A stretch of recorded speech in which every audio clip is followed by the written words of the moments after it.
네, 이어서 알아두면 쓸모있는 이야기 알쓸 톡톡 시간입니다. 김유정 아나운서 나와 있는데요. 안녕하세요. 네, 안녕하세요. 예. 자, 오늘은 요즘 유행하는 독감과 관련한 소식 준비하셨다고요? 네, 지난주에 저희가 한파 대피 요령과 난방비 절약법 등 겨울을 슬기롭게 나는 방법들 살펴봤잖아요. 네네.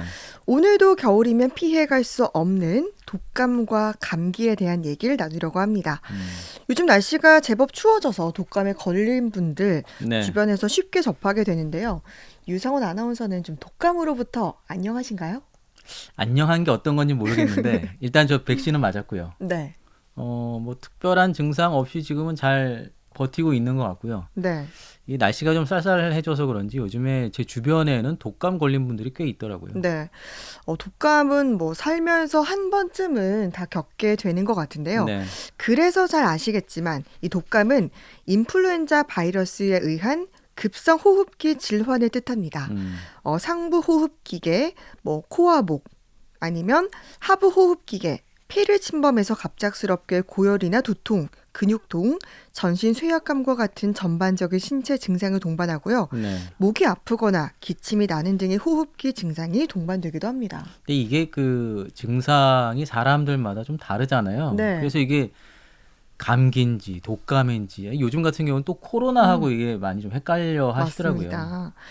독감은 정말 우리나라뿐만이 아니라 전 세계에서 발생하고 있고 네. 또 이렇게 계절적으로 구분이 있는 지역에선 매년 겨울에 유행하고 음, 있는데요. 독감은 전염성이 강해서 노인이나 어린이 그리고 기저질환이 있는 사람이 걸리면 사망률도 증가하고 또 합병증도 유발할 수 있어서 주의가 요구됩니다. 네. 또 독감은 일반 감기와는 원인균과의 병의 경과가 다르기 때문에 음, 비슷해 보이는데 이게 감기와는 또 다르다라고 하더라고요. 흔히 이제 독감하면 독한 감기 뭐 이 정도로 네. 아는 경우도 많이 있는데요. 독감 증상은 정확히 어떻게 나타날까요? 먼저 갑작스럽게 좀 과도한 피로감이 몰려옵니다. 음, 근데 피로감은 언제든 느낄 수 있긴 하지만 네. 여기서 초기 독감 증상으로 나타나는 피로감은 갑작스럽게 이제 과도하게 음, 피로하다라는 느낌을 받게 된다고 하는데 그렇게 무리하지 않았는데 뭐 갑작스럽게 과도한 피로감이 느껴진다면 활동을 멈추고 잠시 몸을 쉬어주는 게 중요하고요. 네네. 또 몸살과 오한 증상이 나타난다고 합니다. 몸살도 좀 피로감과 비슷하게 언제든 나타날 수 있잖아요. 네. 근데 오한은 좀 다릅니다. 몸살과 같은 신체 통증을 동반하기도 하고 열이 없어도 오한을 일으키기도 합니다. 예.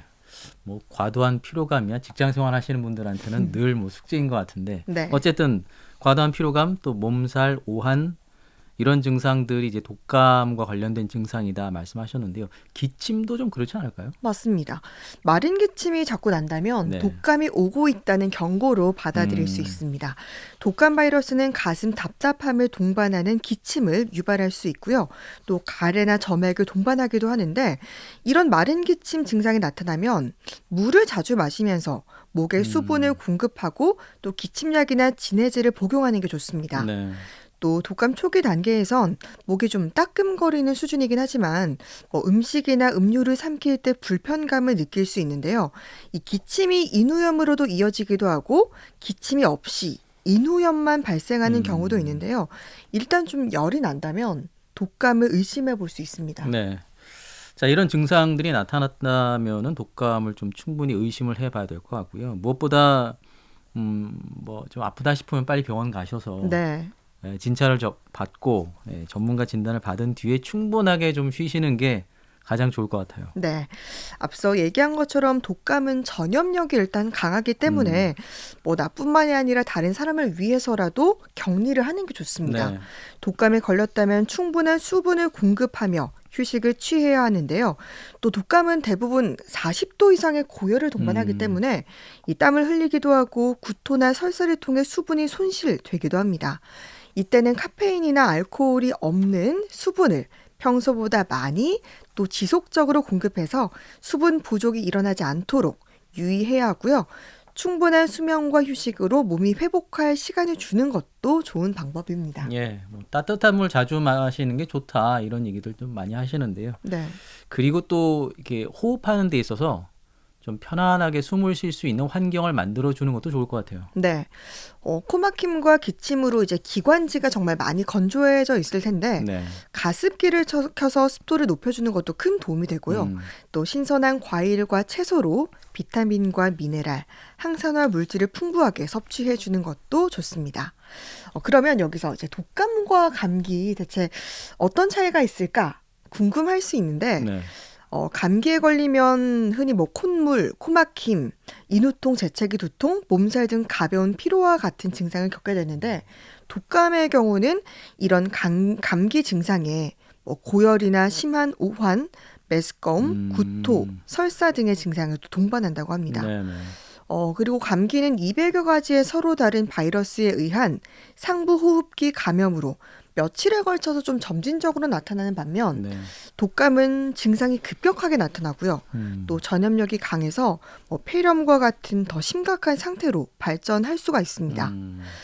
독감은 또 감기와는 다르게 백신으로 예방이 가능하다고 하는데 감기의 경우는 뭐 200여 종의 바이러스가 있기 때문에 이걸 좀 대응할 백신은 없다고 합니다. 일단 저는 이제 독감 백신을 맞았으니까 네. 좀 안심을 하고 있는 그런 상황이긴 합니다만 예. 요즘에 이렇게 유행하고 있는 독감의 특징이랄까요? 어떻습니까? 신기하게도 이번 독감은 13살에서 18살 사이의 청소년층에서 기승을 부리고 있습니다. 청소년 독감 환자가 최근 한 달 사이 3배로 급증했다는 조사 결과도 발표됐는데요. 네. 감염병 표본감시 주간 소식지에 따르면 11월 27일부터 12월 3일까지 49주차 외래 환자 1000명당 인플루엔자 의심 증상을 보이는 환자의 분율은 17.3명이고요. 또 그 전주인 48주차의 15명보다 2.3명이 증가했습니다. 네. 여기서 이제 특히 13살부터 18살까지 청소년 환자 분율은 한 달 전인 45주차 18.8명에서 49주차에는 58.1명으로 이렇게 3배나 급증하며 네. 전체 연령대 중 가장 유행세가 컸습니다. 요즘 독감은 이 청소년들을 대상으로 좀 많이 유행이 되고 있는 예, 네. 그런 상황인 것 같아요. 그래서 뭐 아까도 제가 뭐 농담 삼아 말씀을 드렸지만 독감 백신을 맞는 게 가장 큰 예방이 아닐까 그런 생각이 좀 듭니다. 네, 가장 좋은 방법일 것 같습니다. 최근 이렇게 독감 환자도 근데 많이 늘었는데 네. 또 앞서 말씀하신 것처럼 코로나19도 음. 다시 반등하면서 확진자가 급속히 증가했습니다. 네. 방대본에 따르면 12월 첫째 주 코로나19 신규 확진자가 하루 평균 58,958명으로 전주보다 11.2% 증가했는데요. 환자 한 명이 주변 사람을 몇 명을 감염시키는지 수치화한 지표인 감염 재생산 지수가 1 이상이면 유행 확산을 의미하는데요. 네.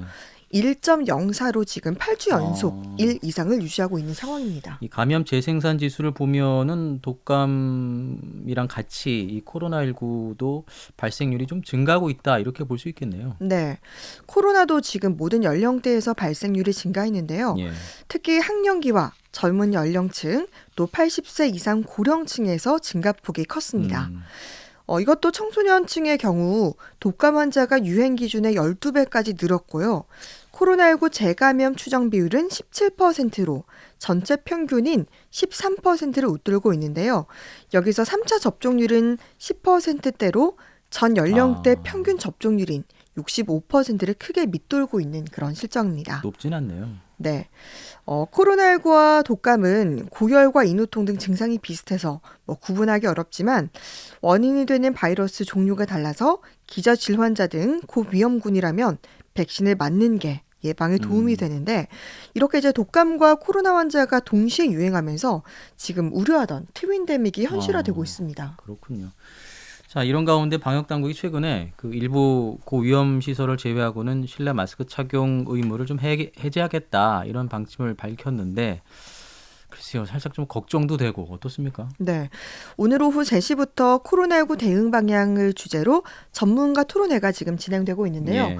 전문가들은 실내 마스크 착용 의무 조정 기준에 대한 의견을 제시하고 실내 마스크 착용 의무를 권고, 자율로 전환하되 일부 의무를 유지한 시설은 어떻게 정할지 등 구체적인 기준에 대한 토론이 이루어지고 있습니다. 네.